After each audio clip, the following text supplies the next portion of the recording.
Praise the Lord. ஆண்டவரும் இரட்சகருமாகிய இயேசு கிறிஸ்துவின் விலையேற பெற்ற நாமத்தினாலே இந்த வாய்ஸ் ஆஃப் குட் ஷெப்பர்டு மூலியமாய் உங்களை சந்திப்பதில் மிக்க மகிழ்ச்சி அடைகிறேன். ஆண்டவராகிய தேவன் உங்களை ஆசீர்வதிப்பாராக. இந்த நாளிலும் வேதத்திலிருந்து ஒரு சம்பவத்தை நாம் வாசிக்கலாம். இன்னைக்கு ஸ்தோத்திரம், நீதிமொழிகள் 27வது அதிகாரத்திலே 3-4 வசனத்தை வாசிக்கும் போது, கல் கனமும் மணல் பாரமுமாயிருக்கும், மூடனுடைய கோபமும் இரண்டிலும் பாரமாம். உக்கிரம் கொடுமை உள்ளது, கோபம் நிஷ்டூரம் உள்ளது, பொறாமையோவென்றால் அதற்கு முன்னிற்கத்தக்கவன் யார்? பிரியமானவர்களே, வேதம் சொல்லுகிறது கல் கனமானது நமக்கு தெரியும், மணல் அதுவும் பாரமானது நமக்கு தெரியும். ஆனால் அதைவிட பாரமானது எது என்று சொன்னால் கோபம் என்று சொல்லப்பட்டிருக்கிறது. அப்படியானால் நம்முடைய வாழ்க்கையில கோபப்பட்டு அநேக காரியங்களை, ஆசீர்வாதங்களை நாம் என்ன பண்ணி விடுகிறோம்? இழந்து விடுகிறோம். இயேசுவும் கோபப்பட்டார். ஆனால் அவர் கோபப்பட்டது ஒரு தகுதியான நியாயமான கோபமா இருந்தது. தேவனுடைய ஆலயத்துல புறா விற்கிறவர்கள் எல்லாம் பார்த்து கோபப்பட்டு அடிச்சு விரட்டி, என் பிதாவின் வீட்டை வியாபாரமா வீடா மாத்தாதீங்கன்னு சொன்னார் ஆண்டவர். ஆக இயேசு பட்ட கோபத்துல ஒரு அர்த்தம் இருக்கிறது.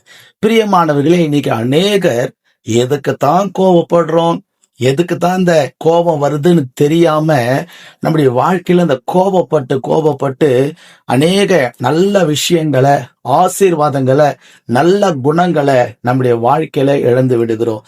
பிரியமானவர்களே, வேதத்துல கோபத்தினால் வந்த விளைவுகள் என்ன என்று சொல்லி நான் உங்களோடு கூட பேசி ஜெபிக்க வாஞ்சிக்கிறேன். கொஞ்சம் கவனிங்க. கர்த்தர் உங்கள் யாவரையும் ஆசீர்வதிப்பாராக. வேதத்துல ஸ்தோத்திரம், ஆதியாகம புஸ்தகத்துல 4வது அதிகாரத்துல 5வது வசனத்தை வாசிக்கும் போது, காயினையும் அவன் காணிக்கையும் அவர் அங்கீகரிக்கவில்லை. அப்பொழுது காயினுக்கு மிகவும் எரிச்சல் உண்டானது, அவன் முகம் வேறுபட்டது என்று சொல்லப்பட்டிருக்கிறது. பிரியமானவர்களே, காயினுடைய பலியை ஆண்டவர் அங்கீகரிக்கவில்லை. உங்களுக்கு தெரியும், ஆபேலுடைய பலியை தெய்வம் அங்கீகரித்தார். ஏனென்றால் அது ஆண்டவருக்கு பிரியமா இருந்தபடினால கர்த்தர் ஆபேலுடைய பலியை அங்கீகரித்தார், ஆசீர்வதித்தார். ஆனா காயினுடைய பலி அங்கீகரிக்கவில்லை. காயின் என்ன செஞ்சிருக்கணும்? யோசித்திருக்கணும்.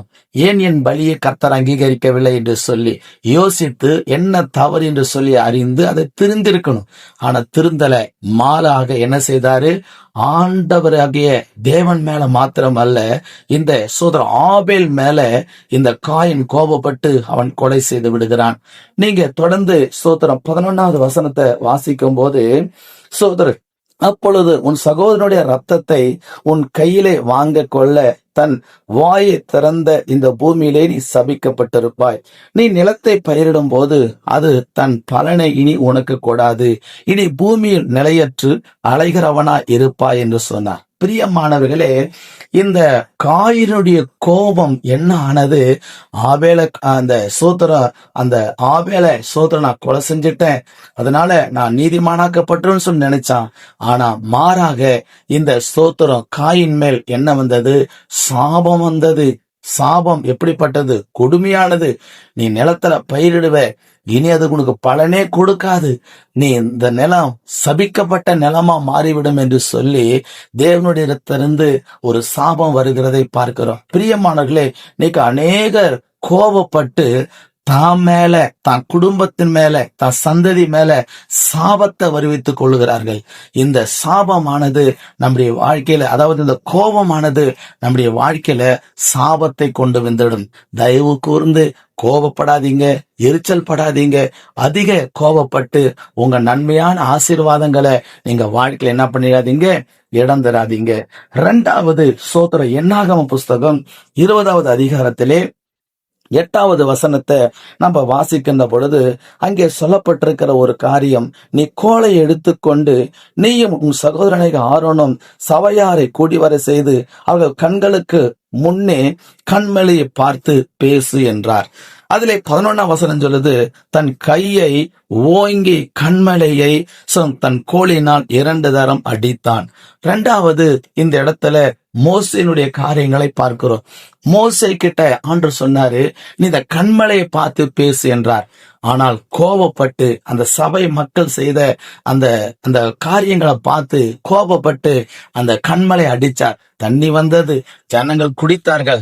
ஆனால் தேவன் சொன்னார், நீ கானானை பார்ப்பாய், இந்த ஜனங்கள் போகிற அந்த கானானை நீ பார்ப்பாய், ஆனால் பிரவேசிக்க மாட்டாய் என்று சொல்லி தேவன் என்ன பண்ணிவிட்டார், சொல்லிவிட்டார். இந்த கோபம் அடுத்தது அந்த நியாயபிரமாண புஸ்தகத்தை, அந்த நியாயபிரமாணத்தை, அந்த பழகிய சூத்திரம் அவர் கொண்டு வரும்போது ஜனங்கள் விக்கிரக ஆராதனை செய்த போது அப்படியே போட்டு உடைத்து விட்டார். கோபத்தினால் என்ன செய்தார், அதை உடைத்து விட்டார். இந்த 2 தவறுகளினால அவர் என்ன செய்யவில்லை, கானானை அவர் பார்த்தார், பிரவேசிக்க முடியவில்லை. பிரியமானவர்களே, நம்முடைய வாழ்க்கையில நாம சோத்திரம் படுகிறதான அந்த கோபம் 2வது சோத்திரம் என்ன செய்து விடுகிறது, அந்த கானானை சுதந்திரித்துக் கொள்ளாமல் போய்விடுகிறது. 3வதாக 1 சாமுவேலின் புஸ்தகம் 31வது அதிகாரம் நமக்கு எல்லாருக்கும் தெரியும். அதிலே சொல்லப்பட்டிருக்கிற சம்பவம் சோத்திரம் நம்ம வாசிக்கின்ற பொழுது, அதிலே சொல்லப்பட்டிருக்கிற வார்த்தை 6ஆம் வசனத்தை நம்ம வாசிக்கின்ற பொழுது, அப்படியே அன்றைய தினம் சவுலும் அவன் 3 குமாரரும் அவன் ஆயுததாரியும் ஒருமித்து சோத்திரம் 3 பேரும் ஒருமித்து சோத்திரம் என்ன ஆனார்கள், அவர்கள் செத்து போனார்கள் என்று சொல்லப்பட்டிருக்கிறது.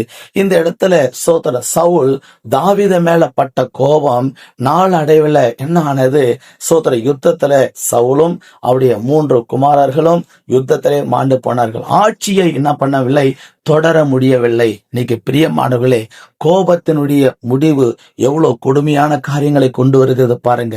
உங்க வாழ்க்கையில கோபப்படாதீங்க. சோத்திரம், இந்த 3 காரியத்தை நம்ம பார்த்தோம். முதலாவது, இந்த காயின் பட்ட கோபம் தனக்கு சாபத்தை கொண்டு வந்தது. 2வது, இந்த மோசே பட்ட கோபம் கானானுக்குள் பிரவேசிக்க முடியாமல் போனது. சவுல் பட்ட கோபம் சோத்திரம் ஆட்சியை மீண்டும் தக்க வைத்துக் கொள்ள முடியாமல், தொடர முடியாமல் மாண்டு போகிற சூழ்நிலை கடந்து வந்தது. பிரியமானவர்களே, உங்க வாழ்க்கையில கோபத்துக்கு இடம் கொடாதீர்கள், கோபாக்கினுக்கு இடம் கொடாதிருங்கள். இந்த கோபம் கொடிய சோதரம் சாபமானவைகளையும் சோதரன் வாழ்க்கையில இழப்புகளையும் கொண்டு வந்துவிடும். நிதானமாக பேசுங்கள், பொறுமையாக பேசுங்கள், கோபப்படாமல் இருங்கள். அதுவே உங்களுக்கு பெரிய ஆசீர்வாதத்தை கொண்டு வரும். கர்த்தர் உங்களை ஆசீர்வதிப்பாராக. உங்களுக்காக ஜெபிக்கிறேன். நல்ல தகப்பனே, உமக்கு ஸ்தோத்திரம். இந்த வேளையில கூட ராஜா ஆண்டவரே ஸ்தோத்திரம். நம்முடைய வாழ்க்கையில அநேக மக்கள் கோபப்பட்டு அநேக நன்மைகளை இழந்து விடுகிறார்கள் ராஜா. அப்படி கோபப்படுகிற ஆண்டவரே சகோதரிகளுக்காக ஜெபிக்கிறேன். கோபப்படுகிறதுனால அநேக நல்ல குடும்பங்கள் உடைந்து விடுகிறது ராஜா. கோபப்படுகிறதுனாலே நல்ல வேலைகளை இழந்து விடுகிறார்கள் அப்பா. கோபப்படுகிறதுனாலே அநேக ஆசீர்வாதங்களை மக்கள் இழந்து விடுகிறார்கள் அப்பா. அப்படிப்பட்ட நிலைமைக்கு போகாமல் இருக்க இயேசு அனுக்கிரகம் செய்யுங்க, ஆசீர்வதிங்க. இயேசுவின் நாமத்தில் பிதாவே, ஆமேன், ஆமேன், ஆமேன். God bless you. கர்த்தர் உங்கள் யாவரையும் ஆசீர்வதிப்பாராக. ஆமேன், ஆமேன், ஆமேன்.